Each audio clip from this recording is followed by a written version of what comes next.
सिख इतिहास की शुरुआत 15वीं सदी में गुरु नानक देव जी ने दक्षिण एशिया के पंजाब क्षेत्र में की थी, जो हिंदू धर्म और इस्लाम के बीच का एक नया और प्रगतिशील धर्म था। गुरु नानक के बाद 9 अन्य गुरुओं ने सिख धर्म को विकसित किया और गुरु गोविंद सिंह ने खालसा पंथ की स्थापना की। गुरु गोविंद सिंह की मृत्यु के बाद सिख धर्म के एकमात्र शाश्वत गुरु के रूप में गुरु ग्रंथ साहिब को माना जाता है। गुरु नानक देव जी का जन्म 1469 ईस्वी में हुआ था। इस घटना से सिख धर्म लगभग 500 साल पुराना हो गया है। गुरु नानक देव जी ने सिख धर्म की नींव रखी, जो पंजाब क्षेत्र में शुरू हुआ। गुरु नानक देव जी के बाद 9 और गुरु हुए। इन गुरुओं ने सिख धर्म के सिद्धांतों को विकसित और स्थापित किया। प्रत्येक गुरु ने सिख धर्म के विकास में महत्वपूर्ण योगदान दिया। 10वें गुरु गुरु गोबिंद सिंह ने 1699 में खालसा पंथ की स्थापना की। खालसा पंथ ने सिखों को एक विशिष्ट पहचान दी और उन्हें अन्याय के खिलाफ लड़ने के लिए संगठित किया। गुरु गोबिंद सिंह ने गुरु ग्रंथ साहिब को सिखों का शाश्वत गुरु घोषित किया। गुरु अंगद देव जी का जन्म 1504 में हुआ था। यह दृश्य उनके प्रारंभिक जीवन और शिक्षा को दर्शाता है। गुरु नानक देव जी ने उन्हें अपना उत्तराधिकारी चुना, जो उनकी आध्यात्मिक यात्रा में एक महत्वपूर्ण मोड़ था। गुरु अंगद देव जी ने गुरुमुखी लिपि का मानकीकरण किया। यह दृश्य लिपि के विकास और सिख साहित्य में इसके महत्व को दर्शाता है। उन्होंने सिख समुदाय की नींव को मजबूत किया, जिससे समुदाय में एकता और सेवा की भावना बढ़ी। गुरु अंगद देव जी ने लंगर व्यवस्था को बढ़ावा दिया, जहां सभी बिना भेदभाव के एक साथ भोजन करते थे।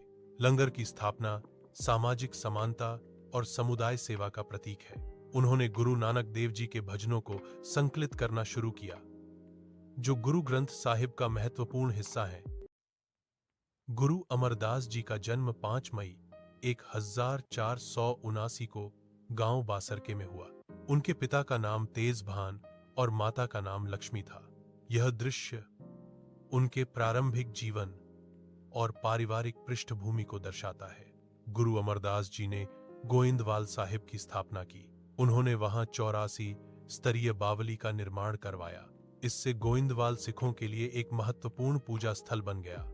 गुरु अमरदास जी ने पर्दा प्रणाली और सती प्रथा का विरोध किया। उन्होंने विधवा विवाह को प्रोत्साहित किया और लंगर की प्रथा को मजबूत किया। 1574 में उन्होंने गुरु रामदास जी को अपना उत्तराधिकारी नियुक्त किया। लाहौर में 1534 में एक विनम्र परिवार अपने नवजात शिशु बालक रामदास के आगमन का जश्न मनाता है। जैसे जैसे बालक रामदास बड़े होते हैं, उनका सहज करुणा चमकता है, क्योंकि वे खुद को आध्यात्मिक और सामाजिक कार्यों के लिए समर्पित करते हैं। युवा बालक रामदास गरीब और जरूरतमंद लोगों की मदद के लिए हाथ बढ़ाते हैं। उनका दयालु स्वभाव खिलता है। अमृतसर की तेज धूप में गुरु रामदास सिखों के लिए एक नए शहर की कल्पना करते हैं, जो आशा और एकता का प्रतीक है। हरमंदिर साहिब की नींव उठने लगती है। प्रत्येक पत्थर भक्ति के साथ रखा जाता है, जो सिख धर्म में सबसे पवित्र स्थान का वादा करता है। एकता और निस्वार्थ सेवा की भावना हवा में भर जाती है, क्योंकि समुदाय इकट्ठा होता है। उनकी सामूहिक भावना एक ऐसी विरासत का निर्माण करती है जो समय के साथ बनी रहेगी। गुरु दरबार के अंदर लंगर की परंपरा फलती फूलती है, जो सभी पृष्ठभूमि के लोगों को एक साझा भोजन में एकजुट करती है। वातावरण सामुदायिक भावना से जीवंत होता है। पवित्र आनंद कर्ज समारोह सिख विवाहों को सरल और आध्यात्मिक बनाता है। भक्त भजन गाते हैं। उनकी आवाजें सामुदायिक खाना पकाने की खुशबू के साथ मिल जाती हैं, जो हवा को भक्ति संगीत और श्रद्धा से भर देती हैं। गोइंदवाल साहिब में गुरु अर्जन देव जी के दुनिया में प्रवेश करते ही एक दिव्य प्रकाश प्रकट होता है। उनका आगमन आशा की किरण है। उसके माता पिता उसे असीम प्यार से पालते हैं। सिख धर्म की पवित्र शिक्षाओं के साथ उसकी आत्मा का पोषण करते हैं। बालक अर्जन देव जी के रूप में भी उनके भीतर दिव्य के लिए एक गहरी लालसा गूंजती है, जो उनकी आध्यात्मिक यात्रा की शुरुआत को चिह्नित करती है। अमृतसर की तेज धूप में गुरु अर्जन देव जी हरिमंदिर साहिब के पवित्र निर्माण की निगरानी करते हैं। भक्त दूर दूर से यात्रा करते हैं। उनके चेहरे भक्ति से चमकते हैं क्योंकि वे दिव्य कारण के लिए अपनी सेवाएं अर्पित करते हैं। गुरु जी की आवाज करुणा से गूंजती है, यह स्थान सभी के लिए खुला है। किसी भी जाति या धर्म के लोग यहां आ सकते हैं। लाहौर के भव्य दरबार में गुरु अर्जन देव जी को जहांगीर के सामने लाया जाता है। उनकी शांत उपस्थिति दरबार के तनाव के विपरीत है। जहांगीर का आदेश हॉल में गूंजता है, इस्लाम अपनाओ। गुरु अर्जन देव जी की आवाज अटूट दृढ़ता के साथ गूंजती है, मैं अपने विश्वास का त्याग नहीं कर सकता। मेरा विश्वास ही मेरे लिए सब कुछ है। 1577 ईस्वी में गुरु रामदास जी ने रामदासपुर शहर की स्थापना की। यह क्षेत्र पहले जंगल और झीलों से भरा हुआ था। गुरु रामदास जी ने इस क्षेत्र को एक नए शहर में बदल दिया। गुरु रामदास जी ने इस क्षेत्र को एक शहर के रूप में विकसित किया। इस विकास में एक पवित्र सरोवर का निर्माण शामिल था। इस सरोवर ने शहर को एक धार्मिक महत्व प्रदान किया। अमृतसर सिख धर्म का धार्मिक और सांस्कृतिक केंद्र है। इसका शिखर श्री हरिमंदिर साहिब गोल्डन टेम्पल है। यह सिखों के लिए श्रद्धा का केंद्र है। श्री गुरु हरगोबिंद साहिब जी का जन्म 19 जून 1595 को हुआ था। उन्होंने गुरु अर्जुन देव जी की शहादत के बाद गद्दी संभाली। इस घटना ने सिख इतिहास में एक नया मोड़ ला दिया। उन्होंने सिख धर्म को फौजी चरित्र दिया। इससे सिखों की एक सेना तैयार हुई। इस सेना ने सिखों को अपने विश्वासों की रक्षा करने के लिए तैयार किया। 28 फरवरी 1644 को कीरतपुर साहिब में उनका निधन हो गया। उनकी मृत्यु के बाद सिख धर्म में एक युग का अंत हो गया। यह घटना सिख इतिहास में एक महत्वपूर्ण मोड़ था। कीरतपुर साहिब पर एक शांत सुबह होती है जो परिदृश्य को सुनहरी रोशनी से नहलाती है। गुरु हरकिशन साहिब का जन्म हुआ। आसपास का माहौल खुशी से भर गया। उसके माता पिता उसे असीम स्नेह से देखते हैं। पक्षियों की चहचहाहट और हवा की सरसराहट एक भक्तिमय माहौल बुनती है। दिल्ली में चेचक की महामारी फैली हुई है।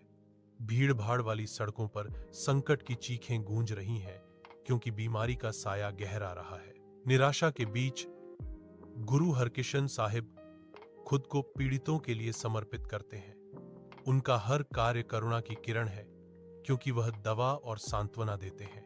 अत्यधिक डर के सामने गुरु की निस्वार्थ सेवा महामारी के अंधेरे को भेदते हुए आशा की किरण जगाती है।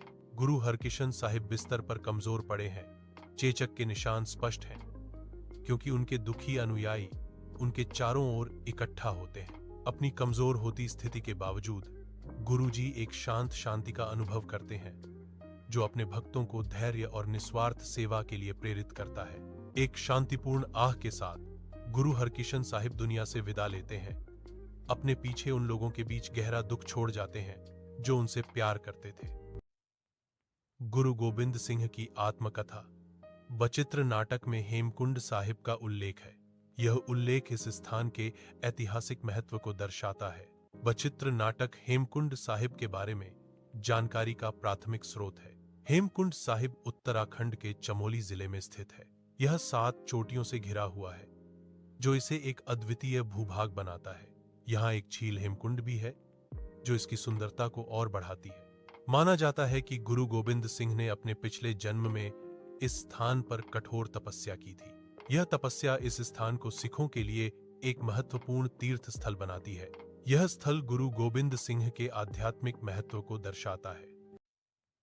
पंजाब क्षेत्र सिंधु घाटी सभ्यता का एक महत्वपूर्ण केंद्र था। हड़प्पा जैसे स्थानों पर इस सभ्यता के अवशेष पाए गए हैं। वैदिक काल में इसे सप्त सिंधु कहा जाता था, जहां वैदिक ग्रंथों की रचना हुई।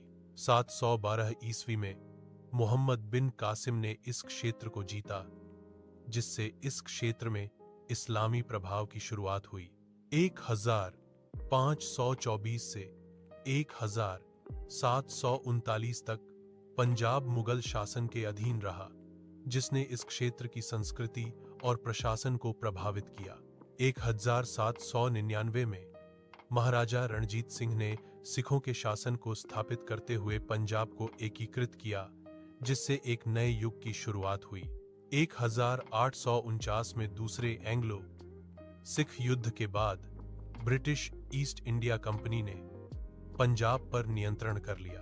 1947 में भारत के विभाजन के बाद पंजाब को पूर्वी पंजाब भारत और पश्चिमी पंजाब पाकिस्तान में विभाजित कर दिया गया। 1966 में हिमाचल प्रदेश और हरियाणा को अलग करके मौजूदा पंजाब राज्य का गठन किया गया। सिख धर्म में पगड़ी सम्मान और आध्यात्मिकता का प्रतीक है। इसकी शुरुआत गुरु नानक देव जी के समय में हुई थी। पग गुरु की शिक्षाओं और जीवन का एक महत्वपूर्ण हिस्सा है। गुरु गोबिंद सिंह जी ने सभी सिखों के लिए पगड़ी को अनिवार्य कर दिया। पगड़ी सिख पहचान का एक अभिन्न अंग बन गई। यह फैसला गुरुजी के योगदान और पगड़ी के महत्व को स्थापित करता है। आज पगड़ी सिखों की विशिष्ट पहचान और संस्कृति का प्रतीक है। यह दृश्य आधुनिक सिखों को दर्शाता है जो गर्व से पगड़ी बांधते हैं। पगड़ी उनकी श्रद्धा और सिख विरासत का प्रतीक है। एक ओमकार सतनाम का अर्थ है कि परमेश्वर एक है और उसका नाम ही सत्य है। एक ओमकार का मतलब है एक ही ईश्वर और सतनाम का मतलब है सत्य नाम। यह सिख धर्म का मूल मंत्र है जो बताता है कि एक ही सर्वव्यापी सत्य है। आईसी वीडियो देखने के लिए चैनल सब्सक्राइब। गुरु हर राय जी सिख धर्म के 7वें गुरु थे जिनका जन्म 16 जनवरी 1630 को किरतपुर साहिब में हुआ था। वे अपने दादा छठे गुरु हरगोबिंद जी की मृत्यु के बाद 14 साल की उम्र में गुरु बने और 31 साल की उम्र में अपनी मृत्यु तक लगभग 17 वर्षों तक सिखों का मार्गदर्शन किया। उन्होंने सैन्य शक्ति बनाए रखी लेकिन शांतिपूर्ण सह अस्तित्व की नीति अपनाई और उन्होंने मुगल राजकुमार दारा शिकोह को बचाया और उनका समर्थन किया। गुरु तेग बहादुर जी सिखों के 9वें गुरु थे जिनका जन्म 1621 में हुआ था। बचपन में उनका नाम त्यागमल था लेकिन अपने पिता गुरु हरगोबिंद के साथ मुगलों के खिलाफ युद्ध में बहादुरी दिखाने के बाद उनका नाम तेग बहादुर रखा गया। उन्होंने अपने जीवन का एक महत्वपूर्ण हिस्सा बाबा बकाला में ध्यान और साधना में बिताया और धर्म के प्रचार के लिए कई स्थानों की यात्रा की। उन्होंने औरंगजेब के जबरन धर्मांतरण के आदेश का विरोध किया जिसके कारण उन्हें 1675 में दिल्ली में शहीद कर दिया गया। उनकी शहादत के स्थान पर गुरुद्वारा शीशगंज। गुरु गोबिंद सिंह जी सिख धर्म के 10वें और अंतिम गुरु थे जिनका जन्म 1666 में पटना में हुआ था। उन्होंने 1699 में बैसाखी के दिन खालसा पंथ की स्थापना की जो सिख इतिहास की एक महत्वपूर्ण घटना थी। वे एक महान दार्शनिक, कवि, योद्धा और आध्यात्मिक नेता थे। गुरु गोबिंद सिंह जी ने अपने जीवन में धर्म और सच्चाई के लिए संघर्ष किया और अपने पिता गुरु तेग बहादुर जी के बलिदान के बाद 1675 में 9 साल की उम्र में गुरु बने। जीवन और योगदान। जन्म और परिवार। गुरु तेग बहादुर और माता गुजरी के पुत्र। उनका जन्म पौष सुदी 7वीं सन 1666 को पटना में हुआ था। खालसा पंथ की स्थापना 13 अप्रैल 1699 को बैसाखी के अवसर पर उन्होंने आनंदपुर साहिब में खालसा पंथ की स्थापना की जो धर्म की रक्षा के लिए बलिदान देने के लिए तैयार 5 स्वयंसेवकों पंच प्यारे को शामिल किया। साहित्यिक योगदान। उन्होंने कई महत्वपूर्ण ग्रंथों की रचना की जिनमें दशम ग्रंथ शामिल है। उनकी रचनाओं में जापू साहिब, चंडी दीवार और बचित्र नाटक शामिल है। शहादत। उन्होंने मुगलों के खिलाफ कई लड़ाइयां लड़ी। उनके 4 पुत्रों बाबा अजीत सिंह, बाबा जुझार सिंह, बाबा जोरावर सिंह और बाबा फतेह सिंह ने भी धर्म के लिए अपना बलिदान दिया। 1708 में नांदेड़ में एक हत्यारे द्वारा उन्हें घायल कर दिया गया और उनकी मृत्यु हो गई। अंतिम संदेश। उन्होंने अपने शिष्यों को गुरु ग्रंथ साहिब को गुरु मानने का आदेश दिया और कहा, आज्ञा भई अकाल की तभी चलाइयो पंथ, सब सिक्खन को हुक्म है गुरु मान्यो ग्रंथ।